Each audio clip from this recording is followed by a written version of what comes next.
Policies that most likely will be enacted by President Trump. Number 9. Even tougher immigration. President Trump talked a lot about illegal immigrants in one speech, saying they're bringing drugs, they're bringing crime, they're rapists, and some, I assume, are good people. Trump's plan to slow down immigration from Mexico is to build a 35-foot giant concrete wall. People weren't sure if he was serious, seeing what a large and costly endeavor that would be. But since taking office, Trump has already taken the first steps, and Homeland Security Secretary John Kelly has assured the people that the wall will be in place within 2 years. Another group that President Trump took aim at during the campaign were Muslims, although he did say he was against radical Islamic terrorists and has stated many times that he has great Muslim friends. During his campaign, Trump wrote that he would institute a total and complete shutdown of Muslims entering the United States until our country's representatives can figure out what the hell is going on. During the presidential debates, he said his belief of a Muslim ban morphed into him wanting an extreme vetting process for Muslims. He wasn't kidding. On January 27, 2017, President Trump signed an executive order that kept out visitors from 7 predominantly Muslim countries and banned all refugees from those countries for 120 days. A lot of people were angry. Airports all over the U.S. were filled with protesters against the ban. The quickness and execution of the temporary ban left certain people sad when their hopes were crushed when the ban went into effect while they were in the air. But there are plenty of Americans out there who are happy that President Trump put up the ban. The president hasn't backed down, showing his tough stance on illegal immigration and doing what he thinks is best for the U.S. by enacting a temporary ban to keep America safe. Maybe the temporary ban could be extended even longer. What do you think? Let me know in the comments. Number 8. Pulpit politics. In the United States, churches and religious organizations don't have to pay federal taxes. Back in 1954, Senator Lyndon Johnson, later president, changed the tax code so that it prohibited non-profit organizations such as churches, colleges, charities from endorsing or opposing political candidates. It's called the Johnson Amendment, and it basically says that if you preach about politics, you lose your tax-exempt status. The IRS has never strictly enforced this rule, but churches tend to take it seriously. That's why you usually don't hear the church weighing in on who you should vote for. On February 2nd at the National Prayer Breakfast, Trump declared that he would, quote, get rid of and totally destroy the Johnson Amendment and allow our representatives of faith to speak freely and without fear of retribution. He didn't say exactly how he was going to do it. Congress still has to vote on it, but Trump has been pretty good at leaning on Congress, and this seems to be important to him. So in the future, we may get even more annoying campaign ads. We are the Church of Scientology, and we support John Travolta for president. Number 7. Obamacare gutted. Repealing Obamacare, also known as the Affordable Care Act, was one of the biggest crowd pleasers in President Trump's campaign speeches. He called Obamacare, quote, a complete and total disaster. He vowed to start legislation to replace it on day 1 of his presidency. Day 1 was pretty busy for President Trump, but he didn't quite manage to kick the legs out from under Obamacare. He didn't forget it, though. He said he'd put forward his plans as soon as Tom Price, the Secretary for the Department of Health and Human Services, was confirmed. It'll be repeal and replace. It will be essentially simultaneously, Trump said. None of this has happened yet. In the meantime, some people in Congress are getting wishy-washy on the complete takedown. For years, Republicans have demonized the Affordable Care Act, wanting to just get rid of it. Now they're talking about repairing Obamacare and getting nervous that Trump's team has no replacement plan. When Trump got elected, people stopped signing up for Obamacare knowing it was doomed. All of this debate gave insurance companies the jitters. On February 1st, insurance companies warned that they would drop out of the Affordable Care Act unless Congress and the Trump administration provided some concrete assurances within the next 2 months.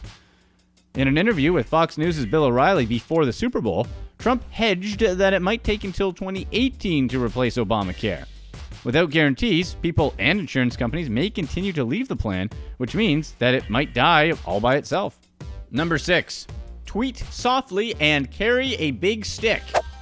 Theodore Roosevelt coined the foreign policy phrase, speak softly and carry a big stick. He built up the U.S. military to keep that promise, and U.S. presidents have been following his lead ever since. Until now, President Trump does not speak softly to foreign leaders. He doesn't care if he hurts their feelings. He does tweet softly, though. You can't really hear a tweet unless it's from a bird. Trump was critical of pretty much everything President Obama did, especially on foreign policy. Although Trump's style is very different, his actual policies may stay much the same.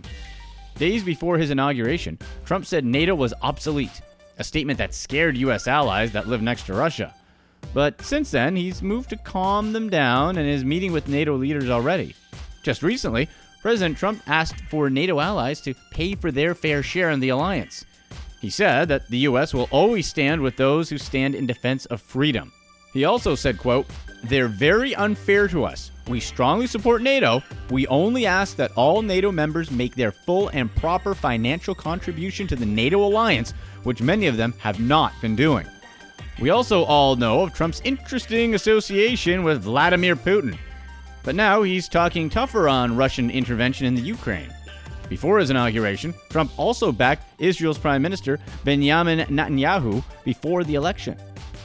Trump said he was pro-settlement in the West Bank and the Gaza Strip.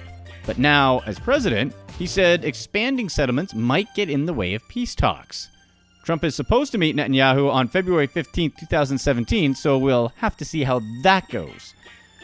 I think we can expect Trump to keep blowing off steam and freaking out foreign leaders, but it seems like he'll continue to hold the course on the big strategies. Number 5. Common Core gone. Trump is a big fan of changing education and believes that in order to live the American dream, it all begins with education.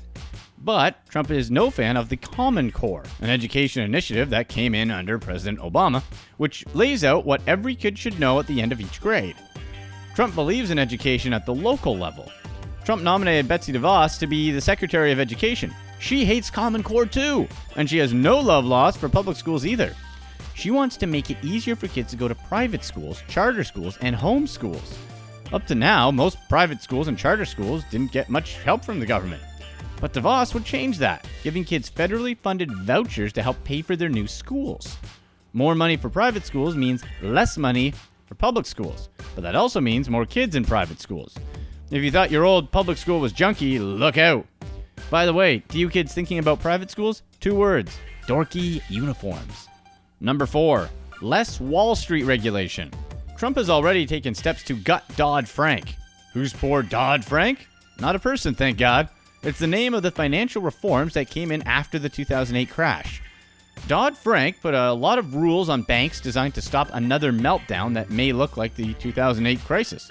He wants to let the banks be less regulated so businesses are able to borrow more from banks and be positioned for growth. He also wants to rein in Consumer Financial Protection Board and take the shackles off retirement advisors. Trump signed a presidential memorandum that instructs the Labor Department to delay implementing an Obama-era rule that requires financial professionals who charge commissions to put their clients' best interests first when giving advice on retirement investments. Trump's not just helping out banks. He wants to limit rules on other businesses too. He also signed an order that for every new federal rule, 2 old rules had to go. Phew, I wish he'd been the principal when I was in high school. We'll definitely see less regulation on banks and businesses, but we'll have to see what Trump puts in place with the repeal of Dodd-Frank Act. Number 3, NAFTA with an extra F? Trump is going to build a wall on the Mexican border.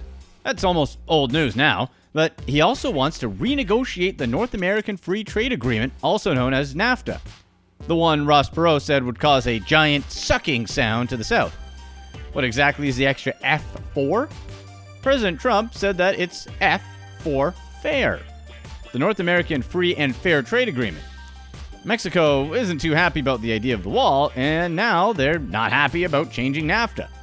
Mexico's economic secretary said that if they get a bad deal, they may leave NAFTA. Trump has said the same thing. If the deal isn't fair for the U.S., he'll want the U.S. to abandon the deal as well. For all the good NAFTA's done for Mexico, some Mexicans are not big fans. Mexican farmers have to compete with U.S. beef and pork imports, and some are having a hard time making it. Restricting food from the U.S. might help some Mexican farmers, said the economic secretary. So, if the U.S. asks for too much, NAFTA may be going away. No more sucking sound. But if avocado and car prices go up, that would suck too. Hey, what about Canada? They're in NAFTA too. Shoot, we forgot Canada again. Maybe we can tell them the letter got lost in the mail. Number 2, EPA under the microscope. Trump and a lot of Republicans are no fans of the Environmental Protection Agency. Its many rules might be friendly to fish and birds, but not to mining and drilling companies. Trump has said numerous times before that climate change is a hoax.